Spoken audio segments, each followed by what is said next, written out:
Okay, scholars, we're going to work on our listen and respond for the week of February 4th. This is the book for your group. It's called Brownie and Pearl Step Out. So this is the front cover. Go ahead and make sure your name is on your paper and the date. Then make sure the title is on this line right here where it says title of story. And it also needs to be capitalized because it's the proper name. Brownie and Pearl Step Out. All right, so now we're going to preview. Readers always collect clues before they get started reading. Look at the front and back covers of the book before you start reading or listening to the story and fill in the chart below. What do you think this book is going to be about? I think this book will be about, this is where you're going to tell me what you think a book is about. Why do you think this? I think this because I saw it on the cover. I read it on the back. I see it in this picture, and I know this about this thing. So I see on the cover a little girl. She's got a present, and I see a little kitty cat, and they're walking down the street. Let's see what's on the back. Okay, the back says, Brownie and Pearl are going to a birthday party, but Brownie feels shy about ringing the doorbell. Will Pearl be able to bring Brownie's stepping out spirit? All right, so that's the front cover. So I want you to go ahead and fill this in and tell me why you've picked that. And once you've done that, you can go ahead and listen to the story.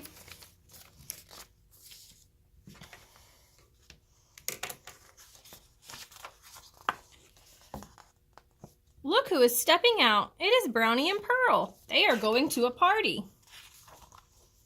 It is a birthday party. Cats are invited. There's the house. See all the balloons? Now it is time to knock. Uh-oh, Brownie feels shy. Maybe she will go home, but Pearl is not shy. Look, Pearl went in the kitty door. Now Brownie has to knock. All right, let's pause here and go ahead and fill in our first section. It's called Characters and Setting. Readers know that understanding the characters and setting of a story will help them understand what is going on in the story. So list 2 characters from the story, and then tell me what you know about those characters, inner traits and outer traits. So if you get stuck on this in your notes section, and you don't have to write this, I'm just writing it so you remember, you can look at your character traits notes, okay? So if you get stuck and you want to remember, oh man, what was inner traits? I can't remember what that was. Let me get out my notebook and turn to the page that says character traits notes, and then I'll find inner traits and look at what it means in case I've forgotten. So go ahead and do that if you need to. So first we have Brownie is one character that we have, and then we have Pearl. I'm going to give you one trait about each of them, and then I want you to come up with the other trait, okay? So Brownie is a girl, and that's an outer trait because I can look at her and see that she's a girl. Pearl is brave. That's an inner trait, and I know that because of what Pearl did when they got to the door. Pearl jumped through the kitty cat door. She didn't even pause. She didn't knock. She wasn't scared at all, and I think that that shows that she is brave. Okay, so then now we're ready to see what happens next in the story. So let's jump back in and see what happens.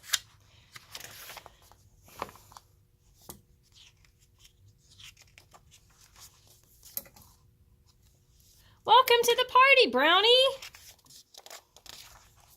Brownie likes the party. She plays games. She eats cake. She eats ice cream. She eats more ice cream. I'm going to pause right here. Let's go ahead and fill in the next part of our paper. What is the setting of the story? Remember, the setting of the story is where the story takes place. So this is always going to be a place that you could go or a location, right? It's going to be like a house, a school, the beach, the park. It's never going to be like somewhere you can't go. So if you're telling me, I think that the kitty is cute, that's not a place. That can't be the setting. I think the kitty is cute too, but that's not what we're asking for here. So setting, I give you the definition right here, where the story takes place, where the story is happening. Like it's a location, like you go to the mall, you go to school, you go to your house. Where do you go in the story? Where is the story happening at? So you're going to tell me, where is the story happening? If you don't know the name of the character that they're at, you could just say the person's blah, right? You could just say like a place that they're at. Just make it up. You could say the other characters blank, right? So you don't have to be specific. But now what we're going to do is going to go to make a prediction. Readers always guess what might happen next. What do you think might happen next? So this part, it needs to match exactly what I'm about to write. If your paper does not match what I have written here, then you're probably going to get this question wrong.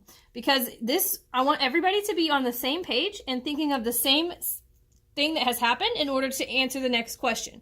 So this looks like she eats a lot of ice cream. So I'm going to write in Brownie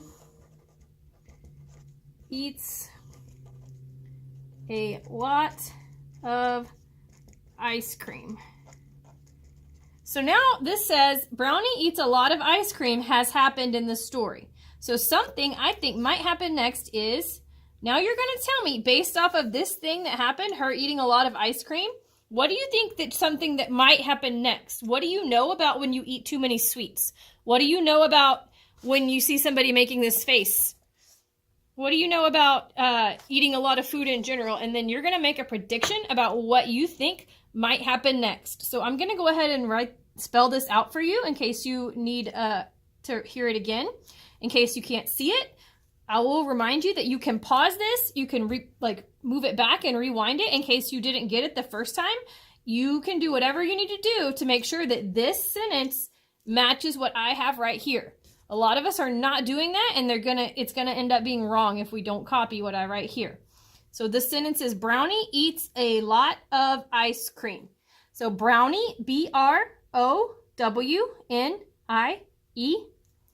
eats, E-A-T-S, a lot, L-O-T, of, O-F, ice, I-C-E, cream, C-R-E-A-M. So now you're going to answer this question. You're on your own right here, but this one will match what I have written here. If you need to pause or rewind, you can. Please do that now. Once you finish that, we can jump back into the story. Brownie is happy that Pearl went in the kitty door. Pearl is happy too.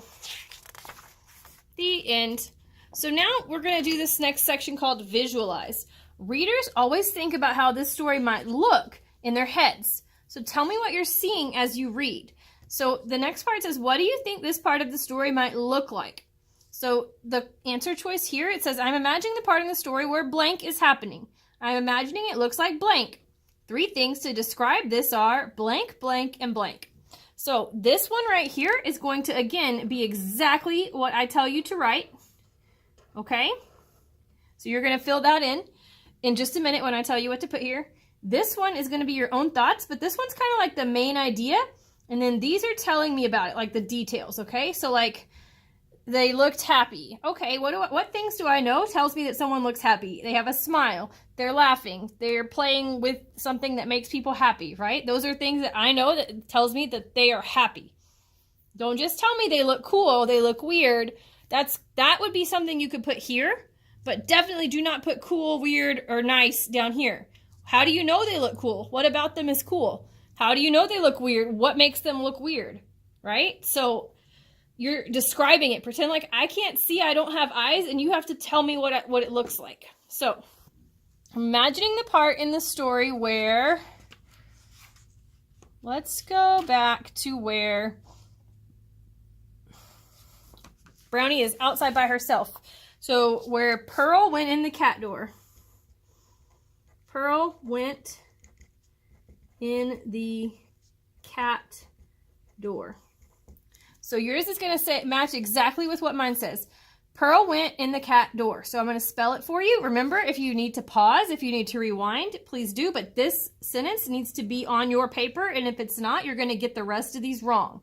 So Pearl, P-E-A-R-L, went, W-E-N-T, N-I-N, the, T-H-E, cat, C-A-T, door, D-O-O-R.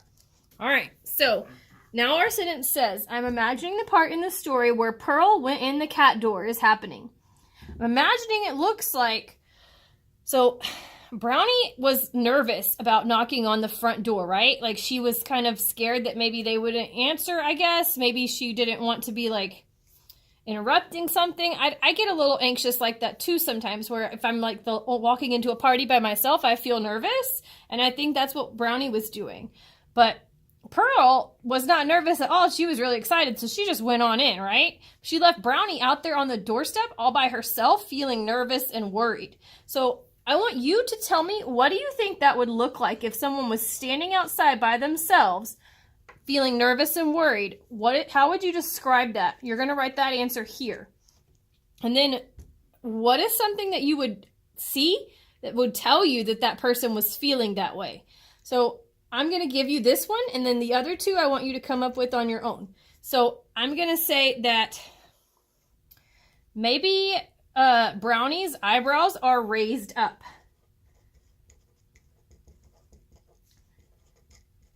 Eyebrows are raised, or you could say a bigger, fancier word is furrowed. Her eyebrows are furrowed, right? That means that they're squished up, like kind of bunched together, and she's looking, oh no, apprehensive or worried or nervous, right? So I feel like if my friend left me standing on a doorstep and I was feeling nervous, that my eyebrows would be furrowed and I would be having this look of worry on my face, okay? So now I want you to come up with two more things that you would see, and also tell me what you're imagining this looks like. Then when you finish that, we're going to hop down here and summarize the story. Remember, a summary is like you're telling the main parts, kind of like a quick and easy description in case somebody wants to read this book. You're not giving everything away, but you're just kind of hitting the main parts that happen. Readers, think about the most important parts of a book. In your own words, give me a summary of the story you just listened to. So let's look at this like outline here first and make sure we have the right things that go in the right blanks. So the story blank talks about blank. Beginning. In the beginning of the story, blank. Middle. After that, blank. End. In the end of the story, blank. So I know right here I need to put the title, because in parentheses it's telling me that the title of the story goes in this blank. So the title of the story is Brownie and Pearl Step Out. All right, and then it tells me here what to put in this blank. So what does it say here? Characters. So I know that the characters need to go in this blank. So Brownie, Pearl, and friends, right? Because the friends at the birthday party. We don't know their name, but we know that they are friends because we usually go to parties of friends, right? We don't go to parties for strangers. So then now we're ready to finish the beginning, the middle, and the end.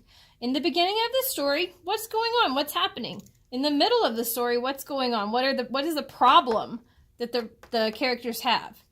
And at the end of the story, have they fixed the problem? How did they resolve the problem? What happens next, right? What's the ending? How did everybody feel at the end? Once you finish these, you're going to go ahead and make sure your name is on this. Put it on my computer. Then you can move to Lexia, MobyMax, or you go read your book.